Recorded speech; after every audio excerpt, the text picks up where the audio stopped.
Hai, Assalamualaikum warahmatullahi wabarakatuh. Perkenalkan, nama saya Nurul Aditya Rizky dari kelompok 4. Di sini saya akan menjelaskan tentang sejarah dan definisi dari distribusi Poisson. Nah, yang pertama, distribusi Poisson itu diturunkan dari distribusi binomial yang banyak perulangan eksperimen relatif besar, sedangkan probabilitas kejadiannya menjadi fokus relatif kecil. Sejarah distribusi Poisson.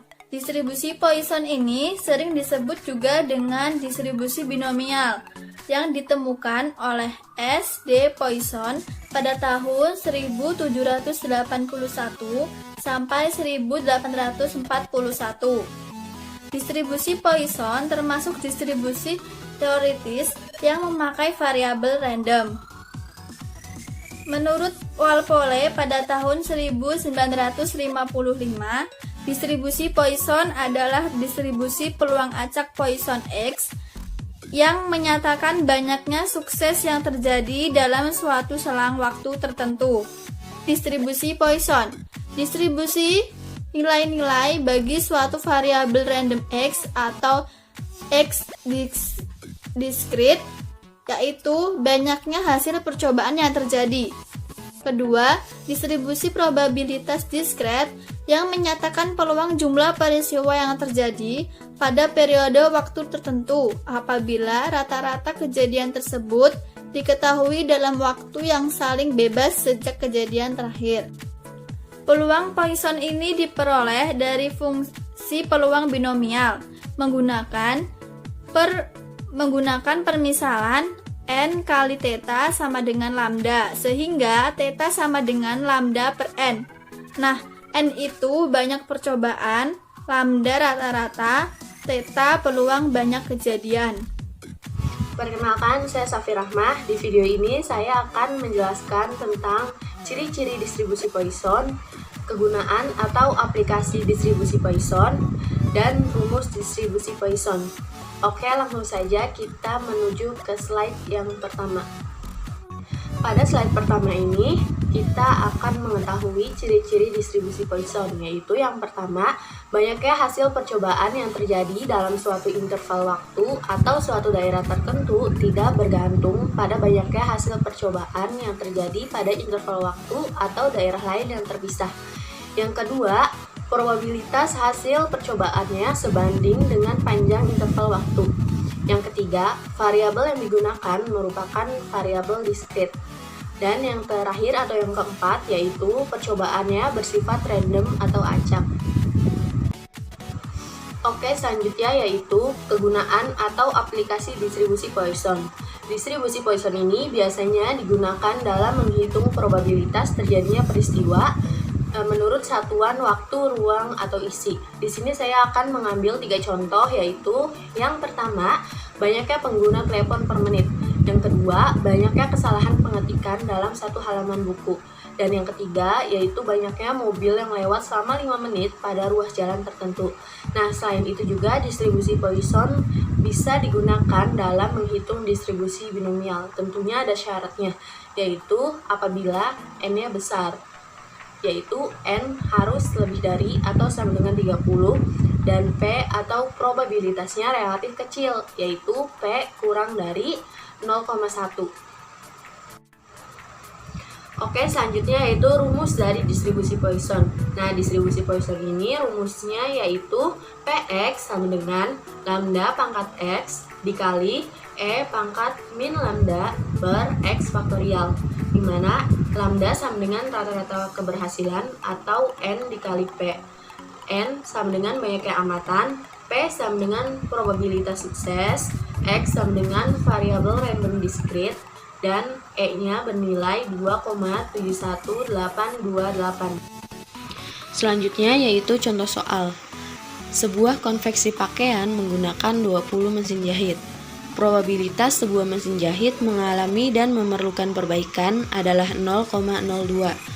Tentukan probabilitas Poisson dari 3 mesin jahit yang akan mengalami gangguan dan memerlukan perbaikan. Di sini penyelesaiannya yaitu Sudah diketahui nilai-nilai dari N sama dengan 20, P sama dengan 0,02, X sama dengan 3, dan lambdanya bisa dicari menggunakan rumus N dikali P, yaitu telah diketahui juga N-nya sama dengan 20 dan P-nya sama dengan 0,02. Jadi lambda sama dengan 20 dikali 0,02 sama dengan 0,4. Di sini rumus distribusi Poisson yaitu Px sama dengan lambda pangkat X dikali E pangkat min lambda per X faktorial. Langsung saja kita masukkan nilai-nilai yang telah kita ketahui ke dalam rumus, yaitu Px sama dengan 0,4 pangkat 3 dikali 2,71828 pangkat min 0,4 per 3 faktorial. Jadi Px sama dengan 0,064 dikali 0,670 per 6. Px sama dengan 0,04288 per 6 sama dengan 0,0071. Jadi, probabilitas Poisson dari 3 mesin jahit yang akan mengalami gangguan dan memerlukan perbaikan yaitu 0,0071. Assalamualaikum warahmatullahi wabarakatuh. Ya, saya Cefri Lupianto. Dalam video ini saya akan menjelaskan mengenai pembuktian teorema pada distribusi Poisson. Ya, sekarang kita menuju ke pembuktian teorema pada distribusi Poisson. Yaitu teoremanya itu yang berbunyi mean dan varian dalam distribusi Poisson adalah sama dengan lambda. Yang pertama, kita membuktikan mean terlebih dahulu. Yang dibutuhkan yaitu ini E pangkat A sama dengan sum atau sigma A pangkat Y per Y faktorial dengan batas bawah Y sama dengan 0 dan batas atas hingga. Nah, kita coba buktikan. Misalkan U sama dengan ekspektasi matematik X sama dengan sigma X dikali PX dengan batas bawah X dan batas atas hingga. Nah, di sini ada PX. PX itu yaitu rumus atau definisi dari si distribusi Poisson yang telah kita bahas di awal. Nah, maka kita substitusi ini rumusnya, yaitu menjadi sigma X dikali lambda pangkat X dikali E pangkat min lambda per X faktorial dengan batas bawahnya X sama dengan 0 dan batas atas hingga. Nah, kemudian karena di sini ini minus lambda ini tidak memiliki X, maka kita buang, kita taruh ke depan E pangkat min lambdanya. Jadi persamanya menjadi E pangkat min lambda sigma X dikali lambda pangkat X per X faktorial dengan batas bawah X sama dengan 0 dan batas atas hingga. Nah, di sini kita tidak bisa mengoperasikan X dengan X faktorial, maka kita ubah menjadi X faktorial ini menjadi X dalam kurung X min 1 dalam kurung X min 2 dan seterusnya faktorial. Nah, kita ambil di sini X dalam kurung X min 1-nya saja, kemudian kita masukkan di sini X dalam kurung X min 1 faktorial. Nah, maka X ini bisa dicoret X ini, nah, sehingga sisa X min 1 faktorial. Nah, tapi di atasnya juga kita harus memberi X pangkat X min 1. Nah, kemudian di depannya juga kita harus memberi lambda. Nah, setelah itu karena ini terlalu rumit, nah kita sederhanakan. X min 1 ini dibalaskan dengan Y. maka jadinya lambda E pangkat min lambda sigma lambda pangkat Y per Y faktorial. Nah, karena ini bentuk sigma dari lambda Y per Y faktorial ini sama dengan ini nih E pangkat A, maka kita bisa ubah menjadi E pangkat lambda, karena A nya di sini yaitu adalah Y, A nya adalah lambda, maka di sini pangkatnya itu lambda E pangkat lambda. Nah, kemudian jadinya lambda kali E pangkat min lambda kali E pangkat lambda. Nah, min lambda ditambah lambda hasilnya 0, maka E pangkat 0 adalah 1, sehingga mu dengan ekspektasi matematik X sama dengan lambda, jadi terbukti. Nah, kemudian kita berlanjut pada pembuktian varian. Nah, sama yang dibutuhkan yaitu E pangkat A dengan sigma A pangkat Y per Y faktorial dengan Y sama dengan 0 dan batas atas terhingga. Yang di sini kita memakai variannya yaitu rumus yang ini, rumus ini. Nah, di sini kita harus cari. Nah, E dalam kurung X nya kan sudah ketemu yang pertama itu hasilnya lambda. Nah, tapi kita belum tahu X kuadratnya ini, maka kita cari dulu X kuadratnya. Nah, kita gunakan dengan ini E dalam kurung X kuadrat min X. Nah, yaitu X dalam kurung X min 1. Nah, dengan notasi sigma X dalam kurung X min 1 dikali PX. Nah, nilai PX nya sama dengan yang tadi, yaitu lambda pangkat X dikali E pangkat min lambda per X faktorial. Nah, seperti biasa, karena di sini nilai E pangkat min lambda ini tidak ada nilai X, maka kita pindah ke depan. Jadi E pangkat min lambda sigma X dalam kurung X min 1 lambda X per X1 X faktorial maksudnya. Nah, kenapa di sini X nya sama dengan 2?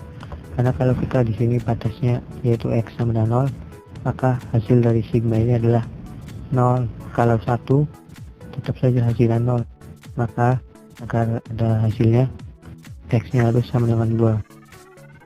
Nah, sama seperti tadi, X faktorial kita jabarkan menjadi X dalam kurung X min 1 dalam kurung X min 2 faktorial. Nah, setelah itu kita substitusi dalam X.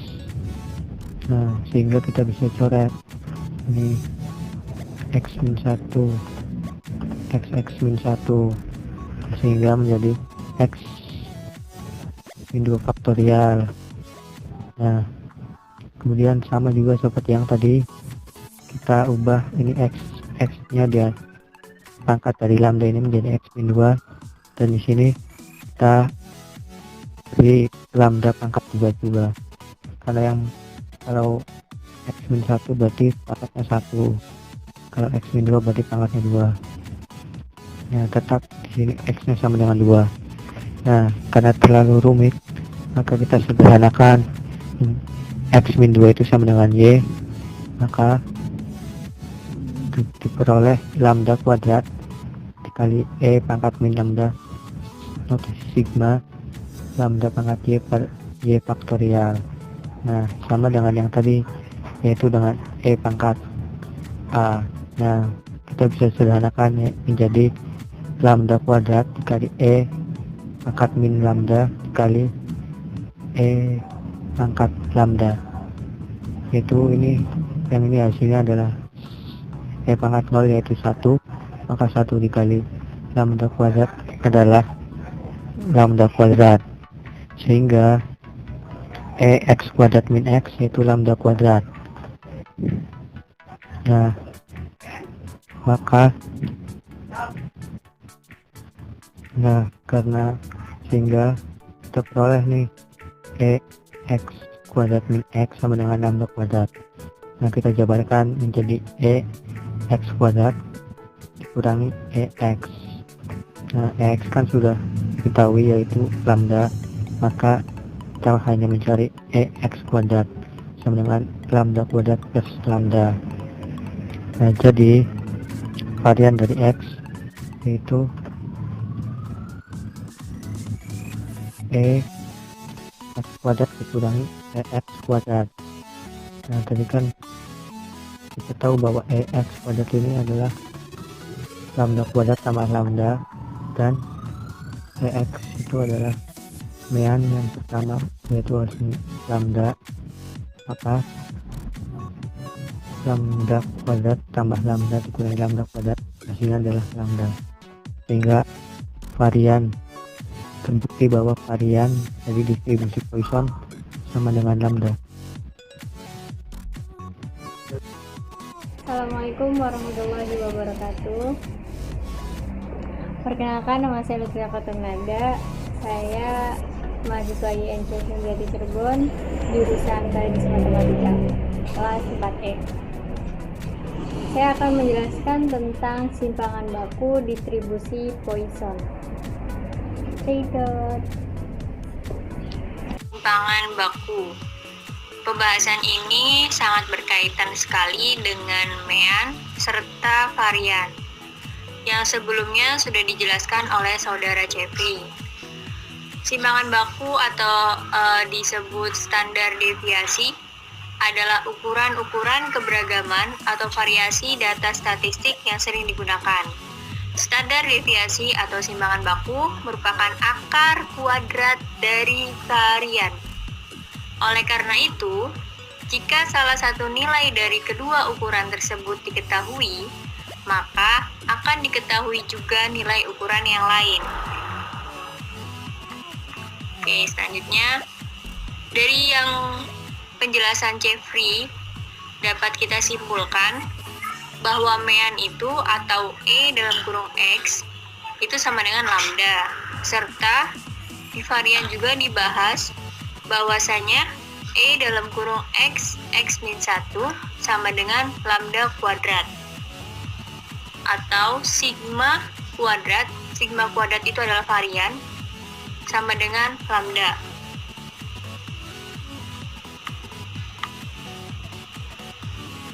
Kita akan masuk ke simpangan baku. Sebelumnya sudah dijelaskan oleh Jeffrey bahwasanya sigma kuadrat sama dengan E dalam kurung X kuadrat dikurangi E dalam kurung X dipangkatkan 2. Itu adalah varian. Karena pengertian dari simpangan baku adalah akar dari varian, maka kita akarkan kedua ruas sehingga didapatkan sigma sama dengan akar dari E dalam kurung X kuadrat dikurangi EX dipangkatkan 2. Oleh karena itu, X kuadratnya kita pecah menjadi X dalam kurung X min 1 ditambah X. Oke, dari sini lalu kita pecah jadi lagi E dalam kurung X min 1 ditambah E dalam kurung X. Karena sebelumnya sudah diketahui bahwasanya E dalam kurung X min 1 sama dengan lambda kuadrat dan E dalam kurung X sama dengan lambda, maka kita bisa langsung masukkan E dalam kurung X min 1 itu yaitu lambda kuadrat, lalu E dalam kurung X adalah lambda, kemudian E dalam kurung X lalu dikuadratkan itu adalah lambda kuadrat. Kita operasikan lambda kuadrat ditambah lambda dikurangi lambda kuadrat. Otomatis lambda kuadrat dengan lambda kuadratnya hilang. sehingga tersisa sigma sama dengan akar dari lambda. Karena di binomial itu dijelaskan juga bahwasanya lambda sama dengan N kali P. Jadi kita bisa menggunakan rumus simpangan baku yaitu sigma sama dengan akar dari lambda. Kita akan membahas tentang contoh soalnya ya. Tadi sudah dapat simpulkan bahwasanya simpangan baku adalah akar dari lambda atau akar dari N kali P. Contoh soalnya, seorang pengusaha sepatu memproduksi 2000 pasang sepatu dan ternyata 2 pasang sepatu diantaranya tidak memenuhi standar mutu. Pengusaha itu mendapat pesanan sebanyak 3000 pasang sepatu dari Pak Togar yang akan menjualnya kembali. Berapa simpangan baku dari sepatu yang tidak memenuhi standar mutu yang diperoleh Pak Togar? Berarti poinnya, kuncinya adalah simpangan baku dan sepatu yang tidak memenuhi standar mutu. Nah, kita akan menjawab, karena N itu lebih besar daripada P, maka kita gunakan distribusi Poisson. Kita akan mencari lambda. Lambda itu sudah dijelaskan bahwasannya di sebelum-sebelumnya sama dengan mu atau mean,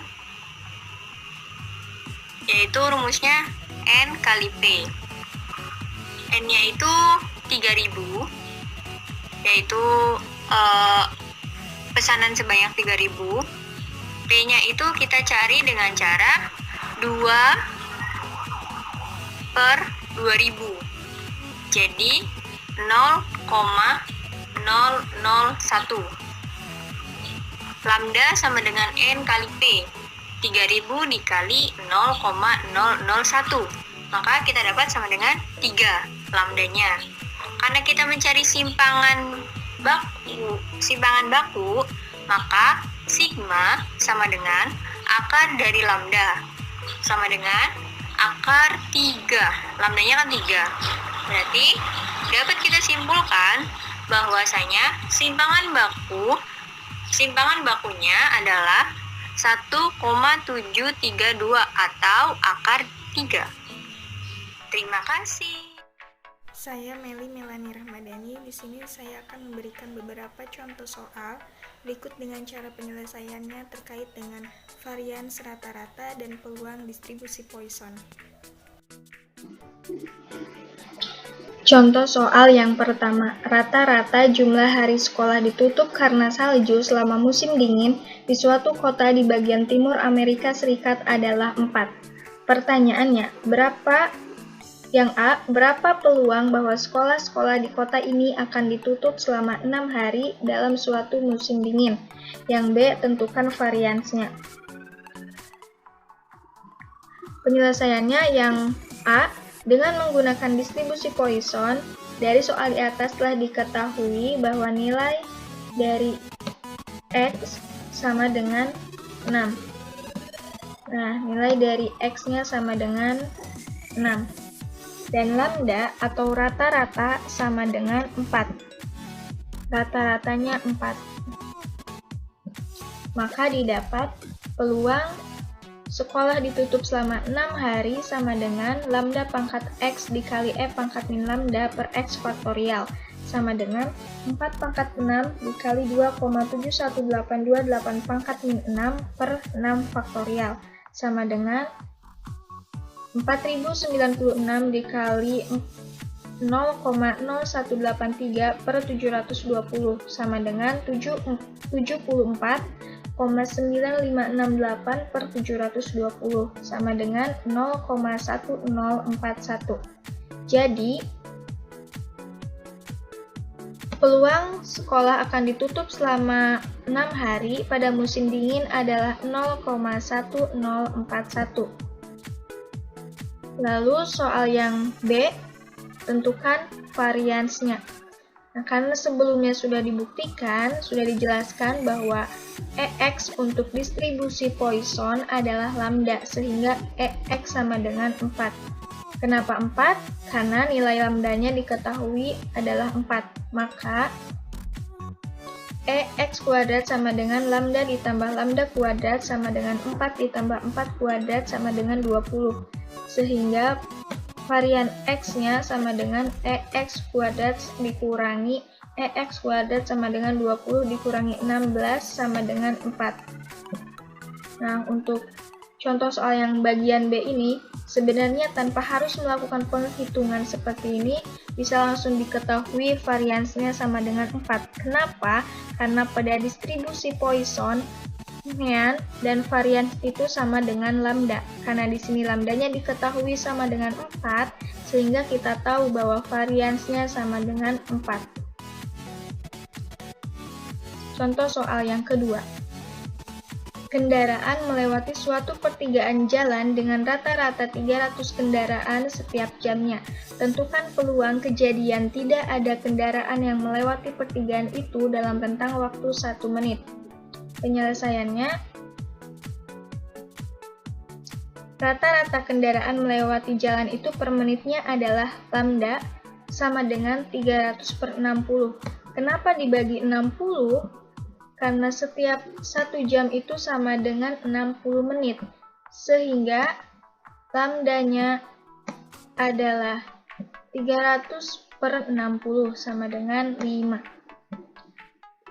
Maka, peluang kejadian tidak ada kendaraan yang melewati pertigaan sama dengan lambda pangkat X dikali E pangkat min lambda per X faktorial, sama dengan 5 pangkat 0 dikali 2,71828 pangkat min 5 per 0 faktorial, sama dengan 6,7389 dikali 10 pangkat min 3.